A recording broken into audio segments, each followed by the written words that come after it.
namubonye nagiye kumva umubare ati kujya twashaka abarimu bakorane naho aravuga ati baramwirukanye Shenahayo yaramwirukanye ngo afitanye ibibazo na Shenahayo na Bakadura ngo bamwirukanye ku musigiti ataka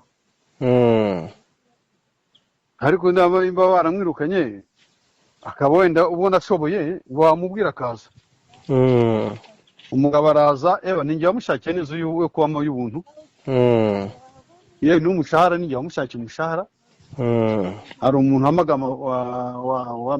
wamaga amafaranga hamuha n'umusigiti ukamuha amafaranga ni ukuvuga ngo yahibaga amafaranga agera ku 180 hama noneho umugabo nibwo Hamduni yaje gupfa wari imamu umusigiti hanyuma noneho bitewe nuko Hasani yararamuzanye yaramuduhaye ubwo arakora yakoraga Sibagire kwanza Sibagire aza kugirana ibibazo by'amatiku nyine ko burya hari umuntu abaho akaba ari umuntu w'amatiku gusa twakurikiye niyo mpamvu nanjye naguhamagaye kugira ngo tubiganireho njye nakurikiye Hamduni n'ubundi bisanzwe nsanga aba mu tuntu tw'amatiku hanyuma ndavuga ngo kubera ko ari ibintu biba biri officially kuko urumva ko yanditse n'iretire isezera ku kazi urumva niba yaranditse iretire isezera ku kazi kandi mukayakira ubwo twe twibajije ikibazo n'uko cyatumye najya mu itangazamakuru ikibazo burya hari umuntu ikibazo ni umuntu uticisha bugufi muri we hari kwibazwa mu karere ka Rwamagana yaramaze iminsi akora cyangwa se inshingano yari afite ese hari ibindi bibazo wenda yaba yaragiye agaragarwaho yagiye ni byinshi reka use waza tukaganira wenda umuntu ashaka kuvuga wenda ukavuga ngo ni umuntu arimo kwigira umwere arimo guhara kuriya ariko wowe ugeze kuri tere nkuko nabivuze uje hano urumva naguhamagara bamwe muri komite y'umusigiti urumva ukaba wavugana nabo wenda ngiye simvugana nawe nkakureka ukaganira nabo ugiye nkigendera nibyo ni ukuvuga ngo ni ikesi nyine yagaragaweho n'ubwo yagaragaweho iyo kesi we twasanze n'ubundi n'ubusanzwe nyine hari izindi kesi yaragiye agaragarwamo kandi nyine zitari nziza ubwo rero niyo mpamvu aka kanya kuri Sheikh Hamduni twagerageje nimero ye yatunaniye urumva nari ngerageje kubanza kumuvugishaho kugira ngo twumve we gufata initiative yo kujya mu itangazamakuru cyane cyane noneho akajya no mu kinyamakuru kitanazwi kitanafite ahantu cyanditse uretse kuba gikorera ku murongo wa YouTube hanyuma tukamubaza n'impamvu nyine yabimuteye ariko noneho by'umwihariko nka Imam Sadiki tuzi hari byinshi twagiye tubona mu bikorwa ugaragaramo bitarimo akavuyo n'ibindi twifuje nyine kuganira nawe kugira ngo noneho udushyireho umucyo kuri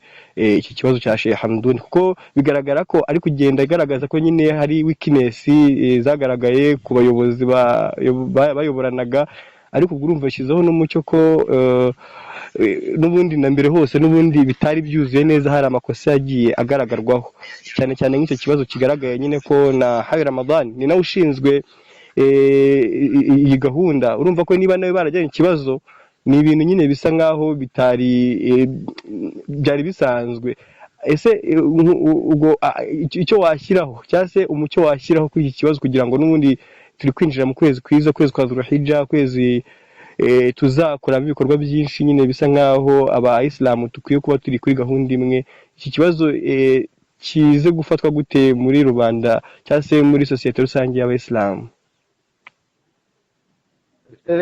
reka hari ikintu ngiye burya ikintu cya mbere umuntu kugira indangagaciro ngewe ntabwo na sebya cyangwa ku byo yakoze wongera ubibyutse ariko nkamwe wenda urugero ntabwo urugero iwabo urubavu bamwirukanye no mu musigiti urumva ese iwabo ahavuka bamukiye no mu musigiti no gusarija mu musigiti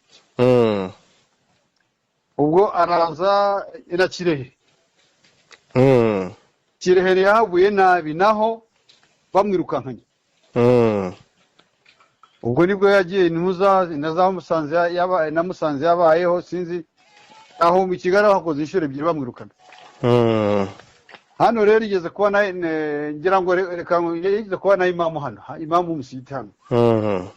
Aza ushaka gusenya hari ishuri riri hano rimaze n'imyaka 20 ngira ngo urananizi y'umuhajja twita mu Maumi yakoreragamo urumva yigisha mbese ni wari imbere yakoreraga iwe mu rugo twariciyemo abantu benshi. Hanyuma none nibwo byabaye ngo murabizi ibintu byigeze kubaho by'iheza ngo n'ibiri by'iterabwo za madrasa ko nawe iki gihe yari madrasa ko yigishiriza mu rugo. Byabaye ngo tumugarura hano kuba hano kugira ngo tunarigenze neza alhamdulillah. Bituma natwe tugira n'imbaraga zo kuba twashyiraho n'ishuri n'amashuri ariko turi naryo riri kontrolwa n'umusigiti. Uwo mugabo rero hejuru yuko muri we ni umuntu ugira ngo ari we ushingwa gukora neza kandi adakora neza ibyo abonye byiza ashaka ngo abisenye ngo bigaragare ko we yafunze ibindi bishya. Ibyo rero twari umwangiye ko twakoze inama y'abarimu muri rusange bose bakoranye turi mu kwiga ikibazo kuko amashuri yose twayahuza twashyira akaba amwe. Hama rero we akagira ati njyewe ririya shuri ndashaka ko rihindura abarimu ndanye namubwira ho rihindura abarimu urabihindura abarimu umwarimu arimo yabakuye ko yananiwe. Urumva nabo ibyo ntabwo biri mushingano zawe, amashuri yose ari mushingano z'akarere. We umwarimu nk'abandi wigisha ibyo wigisha ibindi ubyihorije. Nibwo yahise afata ibarwa twese muri iyo nama n'abarimu bose n'abashehe bari barimo atwita ngo dufite ingengabitekerezo ko twamubangamiye gukora icyo agomba gukora. Urumva iyo nzika rero yo kuba kwanza twaramuvanye no kuba imamu. Urumva ubwo n'ejo bundi kuba yarakoza ikosa y'abana bari batsinze bari bugiye bazajya gukora musabaka i Kigali abavanamo binyuze uko ashyiramo inshuti ze. Abana b'inshuti ze abanyuma abari bashiramo hejuru hari uburyo nyine ngetse ntabwo nakomeza ariko ni ibivugwa ngo bamuhakana kugira ngo abana bajyemo. Yego. Urumva? Cyo ni kimwe.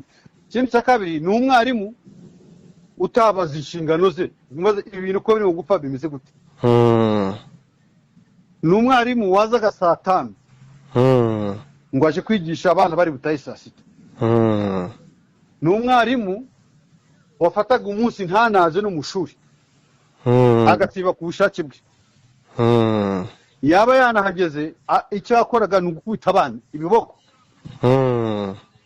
Urumva ibyo bintu byagaragajwe cyane hari umwana twaganiriye umwana dufite nicyo dupfana kwa shangazi mama Omar yabivuzeho ibyo ngibyo nabyo ukomojeho ariko wakomereza aho ngaho inshallah. Urumva urabize hejuru y'inshingano tuba dufite zo kugenda hirya no hino kugenda twumva ibibazo by'abantu ubwo iki kibazo kikanyuraho nge nkaba ndibere ubuyobozi bw'umusigiti ko nibwo bwabuzanye nibwo mugenzura. Rimwe na rimwe hejuru kwenda hari uburyo wenda hariyo bamwe baba ari nk'isuze ntibabirebe watunga agatoki ntibakarebe ntibabirebe ariko abandi bakabibona. Nubwo rero byaje kuba ngombwa ko hejuru iki kibazo cy'abana bari bakuye mu kujya gukora musabaka baza bitangaza nijoro umusigiti hano abana bamanuka bagenda hari muri parking yari imbere y'umusigiti ku marembo makuru batanko bicara muri ya parking bari mukurira mbese byari shuri abana bagize kuri kujana bisa nkaho bigaragambye ntagenda je nayo ngiye gufunga biro nyangu nitaye hari nko mfuko la shayi ngenda mbaza abana ni ikihe kibazo cyavutse ngo ya ntidushobora kubyemera ngo amuduni ngo abanyeshuri bacu ngo ngo batsinze ngo ashiramwe abantu bishisize ngo hejuru ko ngo ari inshuti y'ababyeyi babo ibintu nk'ibyo. Urumva ndabyumva ndabwiye ibintu maze kubyenda bose mwihangane turaza kubijyamo turabikemura. Urumva? Allo ndi kukumva cyane. hanyuma bukeye bwaho uwo mugoroba nabwiye imamu ndambwira imamu ikibazo cy'abana batsinze mukigeho, bitari ibyo n'aba bandi bashyizwe mu myanya n'abandi bose mudahinduye bariya abana ngo bagende kandi bo batsindiwe imyanya hagire n'abandi bazagenda.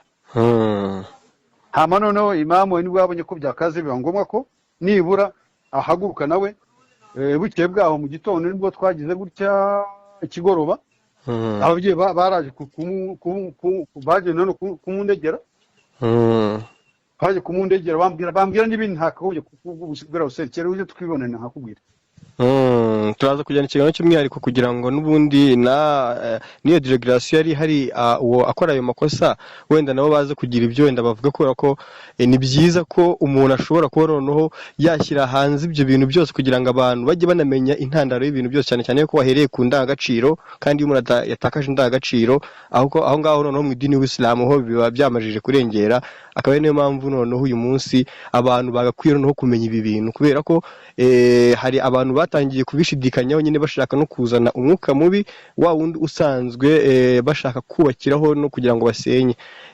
Biidhnillah Imana nidufasha hari igihe uyu munsi ushobora gutembera Rwamagana cyangwa se n'ejo, gusa uyu munsi bwo abantu hari icyo bari bwarare bamenye kujyanye na Hamduni, nubwo we inimero ye ntabwo iri gucamo biragaragara ko n'ikindi yakoze gikomeye cyane nyuma yo gusezera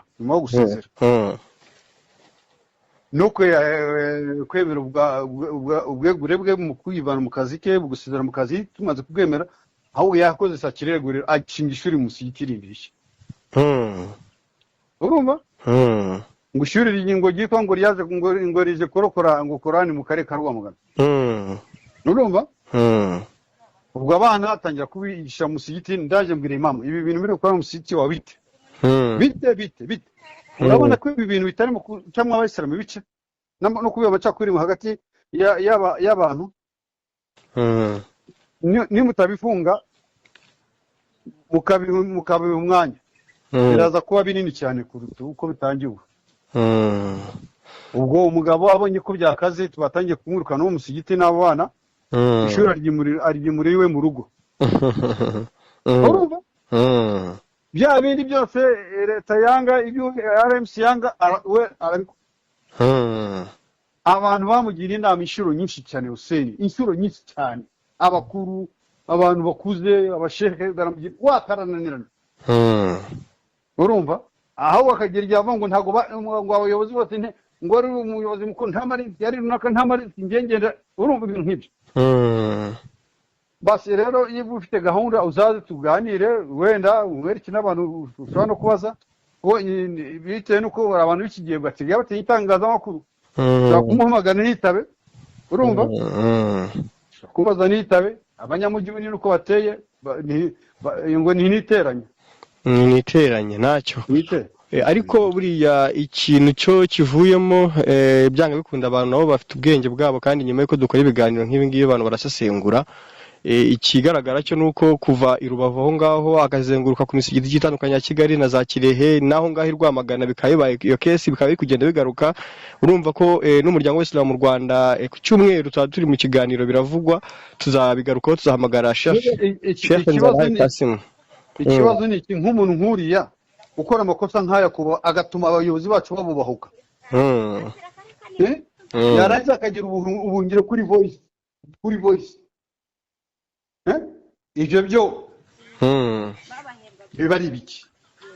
Nibyo, niyo mpamvu rero nyine tukwiye guhamagara ubashinzwe nka Sheikh Nzarahari Kasim. Mu kiganiro biravugwa ku cyumweru tuzamutumiramo mbere y'uko dutangira ukwezi kwa Zulhijja kugiye kuza imbere, hanyuma anaduha imyanzuro yaba yarafatiwe umwe mu bagaragaweho nyine indangagaciro zitabereye idini y'Isilamu, hanyuma niba anahari ku buryo wenda buzwi ari umusheikh uzwi akaba agaragarwaho n'ibyo bikorwa n'umuryango w'Isilamu mu Rwanda, kandi akaba ari tukaba dufite inzego zibishinzwe, nabwo ubwo ndumva icyo gihe tuzashyiraho umucyo. Ariko kuri aya makuru yo ndumva abanyarwanda bari bayakeneye n'abayisilamu muri rusange, inshallah biidhnillah. Nimba muzabibaza gutya tubyumva nanjye mukambaza njyewe nabasubiza icyo muzambaza cyose zabasubiza. nibyo ibintu bitari mu rwihisho, ibintu nk'ibi ngibi biri clear, ni ibintu nyine umuntu atapfa ntabwo wabura uko ubisobanura.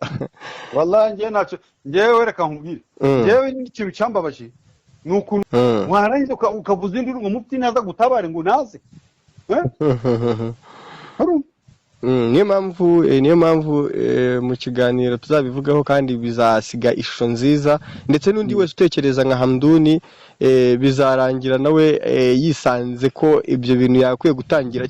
Urumva tunamurega kurenga urwego, tumurega kurenga urwego ko ntabwo ubundi wemerewe gutaginga mufti w'u Rwanda utabanjije guca hasi kugira ngo abanze yumve icyo kibazo anagisobanukirwe neza. Urumva yarenze urwego, urumva biragaragara ko nyine ari na jua, kandi urumva turi mu gihugu cy'amategeko, turi ku gihugu uburenganzira umuntu kwisanzura. Iyo umuntu agiye kurenga inzego, ibyo ngibyo nabyo ni ibintu bihanirwa n'amategeko. Gusa reka twizere ko turimo kubaka cyane kuruta uko twasenya twebwe. Genda kuntu ureba hano nta kibazo gihari, ni ikibazo yabishyize mu itangazamakuru, ariko hano ntaje musitaraje abwira abayisilamu ngo ubwo busadaka bwanyu mwampembaga ntimuzongeye kubuma. Urumva ava mu musiti n'abayisilamu bijujuta ngo aje kubasuzugura, ngo bamaze kumuhindura umugabo, none ku sadaka bamuhaye nibwo atangiye kubabwira amagambo mabi. Ubwo busadaka bwanyu, ayo magambo yakoresheje igihe bahembaga abahafiz Quran. Aje hano musiti wacu yaje musiti ngo ubwo bufaranga ubwo busadaka bwanyu mwampembaga je nabonye ngo umwami wasubiyaza yamema ntimuzongeye kuyama njyewe. Nibyo rero kuri iyi nkuru, byinshi rero tuzagenda tubisangira n'ubundi kuri Hussein w'ukuri.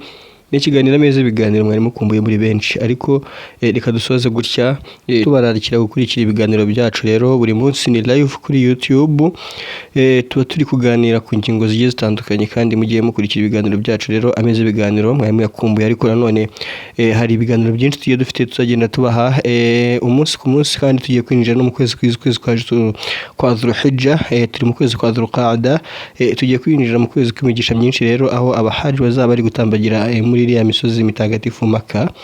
Rero twaba dutanganye impudu nziza. Murumva Imam Siddiq ashyizeho umucyo ku kibazo cyari kimaze iminsi. Niyo mpamvu rero kumeze ibiganiro twari duhari kugira ngo dushyireho umucyo. Muhirwe mu mirimo yanyu yose mugenda mukora mu kazi kanyu ka buri munsi, Imana isenderezemo inema zayo, kandi guhirwa biba kubahiriwe, insinzi iza ku batsinzi. Ciao mugire ubuhagarike n'ubugingo. Hussein w'ukuri kumeza ibiganiro nakagaruka. Ciao.